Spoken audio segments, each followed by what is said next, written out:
اللهم صل وسلم وبارك على سيدنا محمد وعلى آله وصحبه أجمعين. القصة دي للكاتبة المبدعة بقى ألف، ويلا بينا هنبدأ قصتنا. في بيت العيلة رمضان بيجي كل سنة وهو جايب مع نفس السيناريو، معركة كبيرة في المطبخ. كل واحد في البيت عنده رأي في الفطار، وكل واحد شايف إنه الأحق يدخل المطبخ ويجرب آخر اختراعاته، والنتيجة فوضى ما بعدها فوضى، وفي الآخر بتقلب بخناقة كبيرة بينهم كلهم. على الساعة 3 العصر سلمى وعليا التوأم اللي شكلهم مش شبه بعض خالص، بس في المصايب نسخة بالكربون، كانوا قاعدين على الكنبة وبيتناقشوا مين اللي هتدخل تعمل فطار النهارده. انا اللي هدخل اعمل صينيه البطاطس، انتي دايما بتحرقيها وطعمها بيبقى وحش قوي، وانتي بتحطي فيها توابل كتير وبتطلع بقى كأنها اختراع علمي، مش اكل خالص انا اكلها. لا، انا اللي هعمل صينيه البطاطس، وده اخر كلام عندي. عالية، مش هنخلص بقى ولا ايه؟ احنا هنعمل صينيه بطاطس هنفطر بقى بيها ولا هنحضر فيها رساله دكتوراه؟ يا بنتي هي مش اختراع، هي كلها شويه تقطيع البطاطس على بصل على اللحمه على الصلصه على شويه ملح، وادلق في الفرن، وفي الفرن تتحرق، قصدي تستوي.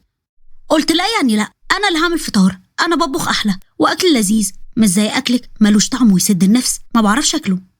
تمام، عايزه تعملي فطار يبقى تغسلي كمان الاطباق، ما انا مش هتدبس فيها لوحدي، انت لما بتدخلي المطبخ بتستخدمي بقى 200 طبق و100 معلقه، مش هينفع انا اللي اغسلهم.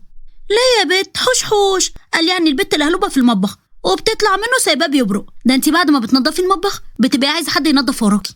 بلا هم، ده ايه القرف ده؟ انا عارفه ان انت بتستفزيني عشان انت بقى غيرانه من اكلي الحلو ده. امال بقى مرة البيتزا المحروقه ولا كيكه الشوكولاته اللي فكرت اخبط بيها حد في دماغه هتتفتح على طول. عادي يعني، كل الشيفات المشهوره بدات معاهم بكده. اسكتي انت وهي، انا اللي هعمل فطار النهارده، مش عايزه صداع ومش عايزه اسمع صوت واحده فيكم لحد بعد الفطار، انا فيا اللي مكفيني، مش هتبقى انتوا وابوكم بقى عليا. الله، ده ايه القرف اللي انا عايشه فيه ده؟ وفجأة بيدخل وليد وكريم، ولادهم التوأم الصغيرين اللي عندهم 5 سنين، جايين جري من بره وهما ماسكين في ايديهم حزمة بصل وعليها تراب. ماما بصي جبنالك مفاجأة اهي، لقينا البصل ده مرمي وقلنا نجيبهولك، ايه رأيك؟ يا لهوي يا كريم، انت جبت البصل ده منين يا ابني؟ ده شكله بايظ خالص. من تحت السلم لقيناه مرمي وحبينا نساعدك، يمكن محتاجة بصل مثلا والطبخة واقفة عليه. ها ايه رأيك؟ فكرنا صح يا ماما؟ ده انا اللي قلبي هيقف بسببكم. اخفوا من قدامي حالا، روحوا على الحمام، اتفضلوا خدوا شاور بدل التراب اللي مغرقكم ده، وبعدين على اوضتكم، يلا واقفين ليه كده؟ يلا. الاتنين طلعوا يجروا بخوف جدا على الحمام، وفي الحمام دخلوا الاتنين البانيو وقاعدين يلعبوا تحت المية. كريم، اوعى تشرب مية بالغلط وتعمل فيها عبيط. اكيد يعني مش هعمل كده، هو انا اهبل شبهك ولا ايه؟ وبعد ساعة دخل عليهم عم نبيل الأب وهو شايل كيس لحمة ووشه مليان فخر وكأنه فاز ببطولة كبيرة. أنا جبت اللحمة وقررت بقى النهاردة أنا اللي هعمل فطار، وحذروا هعمل إيه من غير ما تقولوا، هعمل فتة. سلمى وعليا بصوا لبعض بصدمة، والأم مسكت راسها من التعب. أنا عارفة إن اليوم ده مش هيعدي على خير، انتوا عايزين تجلطوني. أيوة، انت وعيالك عايزين تجيبوا أجلي، صح؟ انت آخر مرة دخلت المطبخ كان في 2005 وكانت النتيجة كارثية، انت مش فاكر؟ ايوه صح، لسه فاكرة اليوم ده، يوم ما عملت رز بلبن وطلع رز بالكركم. لا يا بابا ابوس ايدك، بلاش انت، ده انا ارحم لي بقى اكل من ايد عالية، بلاش انت يا بابا ابوس ايدك. ده كان زمان، لكن دلوقتي انا عندي فيديوهات على اليوتيوب هتعلم منها، وبعدين انا اكلي احلى من اكل الشيف براك والشيف الشربيني كمان ونادية السيد، هو انا اي حد ولا ايه؟ وهنا دخل وليد وكريم تاني وهما شايلين حزمة كزبرة. بابا، هي دي كزبرة ولا بقدونس؟ احنا شمينا ريحتها بس هما شبه بعض كلهم، مش كده؟ نبيل بص للحزمة بحيرة وهو نفسه مش عارف يفرق ما بينهم. يا ابني انت، هو دي كزبرة بس برضه يعني لو كانت بقدونس مش هتفرق، كله في الاخر اخضر وكله بيتحط في الاكل. كله يطلع بره المطبخ، انا اللي هعمل فطار، مفيش نقاش، مش عايزه اشوف وش حد فيكم هنا، بره. تؤمرة حبيبتي، انا بس كنت خايفة على تعبك ووقفتك طول اليوم في المطبخ، يعني ظهرك كده يتعبك. شوف ازاي الراجل حنين، ده انت بتصحيني من عز نومي قبل الفجر عشان اعمل لك بيض بالبسطرمه يا اناني. يعني اقوم اعمل اكل ورايحك مش عاجب، اطلب منك تعملي مش عاجب، ده انتوا فعلا ستاتنا كده ايه كلكم. طيب يا ماما، انت كده تعملنا بقى صينيه بطاطس باللحمه، صح؟ ليه بتسالي يا فرعلوز؟ انت عايزه حاجه ولا ايه؟ وانا بقى مش هاكل غير فتة باللحمة، انا مش عايزة اكل بطاطس. وانا يا اخويا مش هعمل كذا صنف، ما انا مش الجارية اللي انتوا اشتريتوها ولا ايه؟ خلاص سيبيني يا ستي، انا اللي هطبخ وانا اللي هعمل فتة بسيطة اهي، واقول لك اعملي انت كمان بطاطس. حلو كده؟ هي دي النهار اللي مش فايت النهارده، عدوا يومكم معايا بقى، اصل قبل الفطار خلقي بيبقى ضيق وانا على اخري من الصبح، ابعدوا عني بقى ابعدوا. بس عندنا اقتراح بسيط، ايه رايكم بقى نطلب اكل من بره، وانت يا ماما يا حبيبتي ترتاحي بقى من وقفه المطبخ ونقعد نشوف المسلسل مع بعض، ها ايه رايك؟ الكل بص لبعض وبدات الفكره تلمع في دماغهم. بصراحه فكره مش بطاله، بدل ما نولع في المطبخ زي كل سنه يعني، وفي الاخر يبقى سحور مش فطار. انا موافقه يا عيال، ارتاح النهارده شويه بقى من وقفه المطبخ دي كل يوم. دخلوا كلهم الصاله وقعدوا يفكروا هيطلبوا فطار ايه. ها ايه رايكم بقى اطلب فرخه مشويه ورز معمر بالقشطه وطاجن باميه وملوخيه؟ لا يا بابا انا مش بحب الباميه، وانا مش بحب الملوخيه يا بابا، وانا مش عايزه اكل رز. يا ناري منكم، يا دي الليله الهباب، مش هنخلص النهارده انا عارفه. وانت يا كيمو مش بتاكل ايه يا حبيبي؟ قول ما تتكسفش يالا. مش باكل كلهم يا ماما. كل واحد فيكم يقول عايز ياكل ايه ونتفق على صنفين، هي مش وليمه هي. انا عايزه اكل بط نفسي فيه قوي، وانا عايزه اكل رقاق باللحمه هموت عليه، وانا عايزه محشي يا اخويا ده بيتعبني في عمايله قوي، اهو مره من نفسي اكله من بره. اهو بقوا 3 اصناف، وانتوا عفريت مسمع لكم يعني صوت. انا يا بابا عايزه اكل افتكرت، انا عايزه اكل ريزو وستريبس سبايسي. وانا عايز ايه يا كريم؟ انا عايز تشيز برجر وناجتس وصوص بيك تيستي بره لوحده. الحق يا نبيل، العيال دول هيشلوني ودوني على المستشفى. خلاص خلصتوا كده، انا الوحيد اللي ما قلتش عايز ايه، فبالتالي بقى انا اللي هختار الصنفين. الكل قاعد متحمس مستنيين نبيل يختار الاكل اللي نفسه فيها. طبعا بط ورقاق ومحشي وطاجن باميه، يا تصدقوا جعت. بابا الستريبس بتاعتي فين؟ الله، والناجتس بتاعتي ملاش نفس يعني؟ خلاص يا ولاد بقى، انا هعمل لكم بكره ستريبس وناجتس، والنهارده كله معايا محشي. الاب اتصل بالمطعم وعمل الاوردر، وبعدها قعدوا يتفرجوا على المسلسل ومستنين الاكل يجي على ميعاد الفطار وهم فرحانين. اصل دي اول مره في رمضان بيتم اعلان هدنه من المطبخ ليوم كامل. لكن كريم ووليد كان ليهم رأي تاني، كانوا واقفين على جنب وبيهمسوا لبعض وكأنهم بيخططوا لمصيبة جديدة. احنا السنة الجاية لازم ندخل المطبخ ونعمل الفطار اللي احنا نفسنا فيه بنفسنا، احنا خلاص ما بقناش صغيرين، احنا بنعرف نولع البوتاجاز، يعني مفيش حاجة هتمنعنا. عندك حق انا موافق، بس تفتكر هم هيوافقوا يدخلونا المطبخ؟ يا عم دول اشرار. وليه احنا هنسألهم عن رأيهم ولا ايه؟ الرأي رأينا، ياكلوا بقى ويستمتعوا بأكلنا وبس، ديل اور نو ديل. وكريم بصله وضحك، ديل يا مان. الكل جوه قاعد ومستني الأكل، بس طبعا عشان احنا في رمضان فالأكل ممكن يوصل بعد الفطار، والساعة خلاص بقت 6 والفطار قرب. بصراحة أنا مش مصدقة إن احنا طلبنا أكل من بره ومفيش حد واقف بيتخانق في المطبخ، ولا ماما بتهزقنا ولا بتخبط في الحلل. ياه، ولا أنا، بس خايفة الأكل يجي متأخر ونقعد نبص لبعض لحد ما الشيخ يقول الصلاة خير من النوم، تبقى مصيبة، ده أنا بطني بتصوصو ومش قادرة. والأم وهي بتبص في ساعة الموبايل بكل توتر، الله، هو مش الأكل كان المفروض إنه يوصل دلوقتي ولا إيه يا نبيل؟ ما تشوفهم يا نبيل. استر يا رب، أنا بطني بتصوصو من الجوع. يا حبيبتي، هو أكيد على وصول دلوقتي. وبعد شوية وليد وكريم كانوا قاعدين تحت السفرة وبيلعبوا. هو احنا ليه مش بنعمل زي عمو سمير؟ ايوه، عمو سمير بيقول انه بيشرب ميه قبل الاكل عشان معدته ما تخضش. ايه رايك نعمل زيه؟ يلا بينا بسرعه، بس استنى مش عايزين حد فيهم يشوفنا. والعيله كلها في انتظار طويل، الدليفري اتاخر عليهم.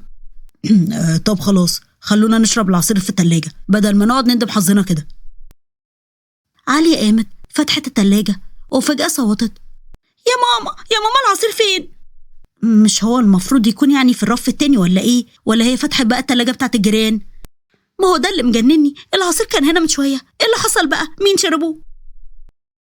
وفجأة كريم ووليد بيستخبوا تحت السفرة في صمت مريب، فكلهم بيروحوا عندهم.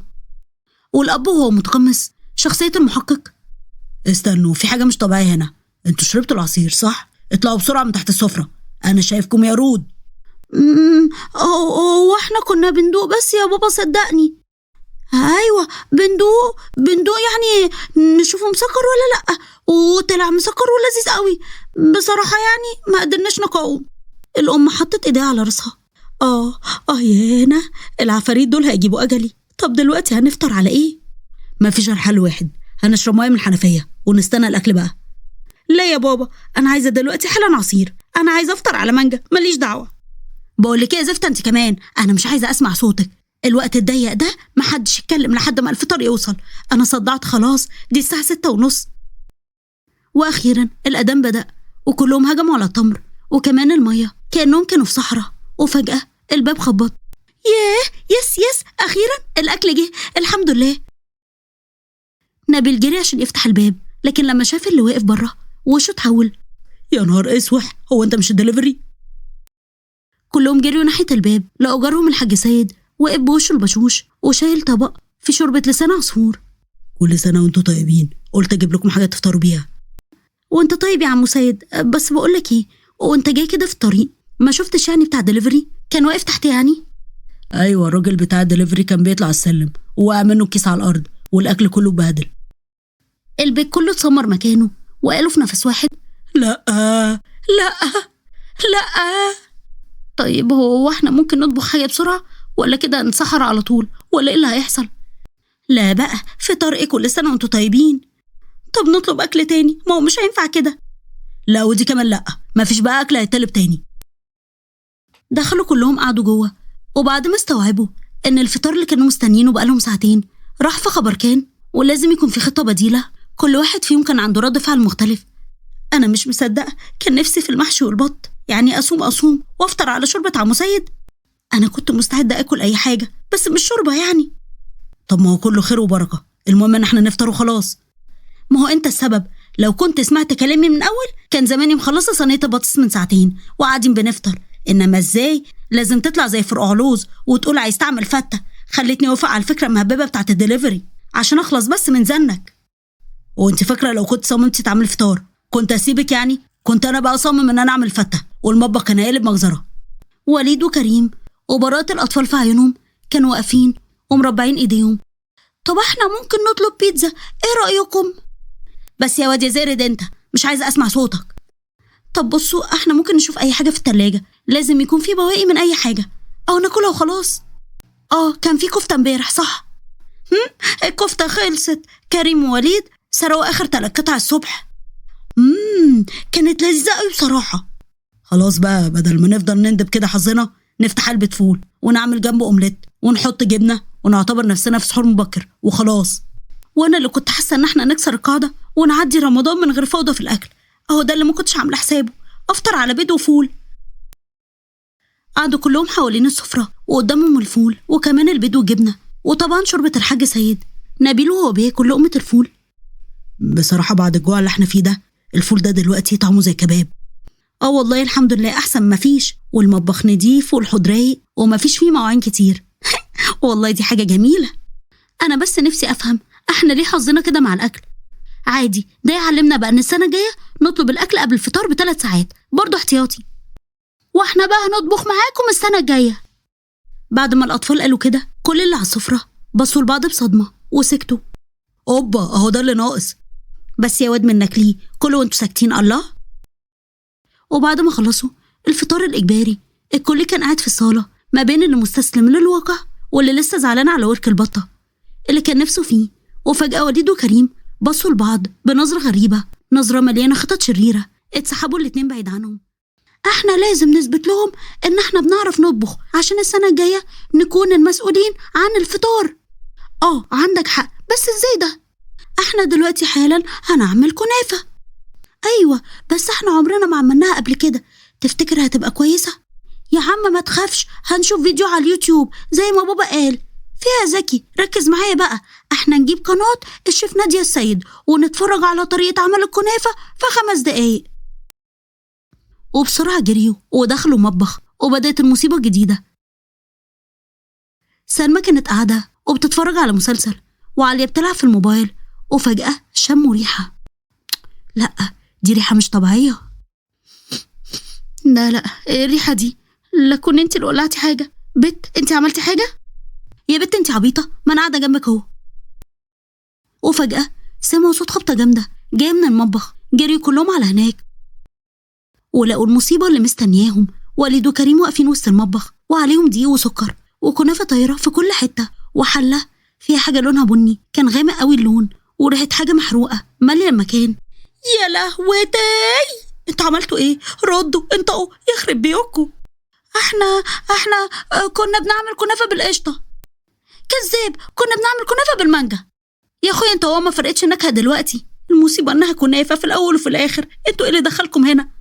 عشان نساعد في الفطار السنة الجاية، ولا عايزين تفطرونا فول وبيض زي النهاردة ونطلب دليفري في الاخر ما يجيش؟ فطار ايه السنة الجاية؟ انتوا مش هتقربوا من المطبخ ده ل20 سنة قدام. هو ايه اللي في الحلة ده؟ ها، هي دي المفروض تكون كنافة صح؟ لا يا بنتي، لا مستحيل. احنا كنا ماشيين ورا فيديو بالظبط، بس فجأة النت فصل فقلنا نكمل احنا بخبرتنا. وانا كنت بقلب السكر بس هو سخن بقى شويتين زيادة، فبقى بني غامق، وبعدين فجأة بقى اسود كده، وبعدين طلع منه دخان مش عارف ليه. هو انا كنت فاكرة ان المطبخ هيستريح النهاردة. ياني دي كانت جوازة سودة وخلفة عار. اطلعوا بره كلكم، وانتوا الاتنين اطلعوا بره لحد ما اشوف هعمل فيكم ايه. بره. الكل قعد في الصالة، ووليد وكريم واقفين قدامهم زي المتهمين في المحكمة. وبعد التحقيق تبين انكم بقى ارتكبتوا الجرائم الآتية: حرق السكر، اغراق المطبخ بالدقيق، وتدمير سمعة الكنافة في العيلة. نحن بصفتنا أعضاء المحكمة العائلية نحكم عليكم بعدم الاقتراب من البوتاجاز أبدا نهائي، وكمان تنظيف المطبخ بالكامل من غير أي مساعدة. بس احنا كنا عايزين نساعد، بس صدقوني. بس كده مش عادل، احنا كنا نيتنا كويسة.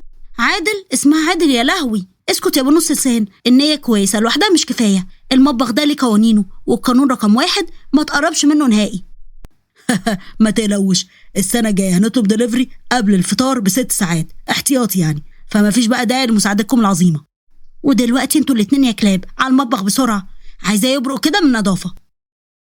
وليد وكريم بدأوا في تنظيف المطبخ تحت إشراف الأم، وهي بصلهم بتوعد، ومن يومها حرموا يدخلوا المطبخ مرة تانية. ولحد هنا خلصت القصة خالص. ولو عجبتكم اعملوا لايك وشير واشتراك في القناة وتفعيل زر الجرس على كلمة الكل عشان يوصلكوا إشعار بكل جديد. بحبكم قوي، مع السلامة.